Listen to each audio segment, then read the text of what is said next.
جی عید کا دن کتنا مبارک دن ہے۔ عید کے دن اپنے مرحومین کو یاد رکھنا ہے، ان کے لیے خوب دعائیں مغفرت، خوب اصال ثواب اور خوب ان کے لیے صدقہ و خیرات بھی کرنا ہے۔ اللہ پاک ہمارے فوت شدہ مسلمانوں کی بخشش و مغفرت فرمائے۔ اور ہاں، عید کے دن یہ وظیفہ ضرور کیجئے گا، جب آپ نماز عید ادا کر لیں تو 300 مرتبہ سبحان اللہ و بحمدہ، سبحان اللہ و بحمدہ، سبحان اللہ و بحمدہ، یہ 300 مرتبہ ضرور پڑھیے گا اور اپنے مرحومین کو اصال ثواب کیجیے گا۔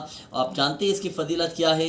جو شخص عید کے دن 300 مرتبہ سبحان اللہ و بحمدہ پڑھے اور اپنے فوت شدہ مسلمانوں کی ارواحوں کو اصال کر دے اس کا ثواب، تو اللہ تبارک و تعالی ہر فوت شدہ مسلمان کی قبر میں 1000 انوار داخل فرمائے گا، اور جب یہ پڑھنے والا خود مرے گا نا تو اللہ پاک اس کی قبر میں بھی 1000 انوار داخل فرما دے گا۔ جانتے ہیں اس کی برکت کیا ہوگی؟ اس کی قبر روشن و منور ہو جائے گی، اس کی قبر کا اندھیرا دور ہو جائے گا، قبر کی تاریکی، قبر کی ظلمت، اندھیرا، یہ سب دور ہو جائے گا، اور حضور کے نور کے صدقے قبر روشن و منور ہو جائے گی۔ تو عید کے دن یہ وظیفہ ضرور کیجیے گا، 300 مرتبہ سبحان اللہ و بحمدہ یہ پڑھنا ہے۔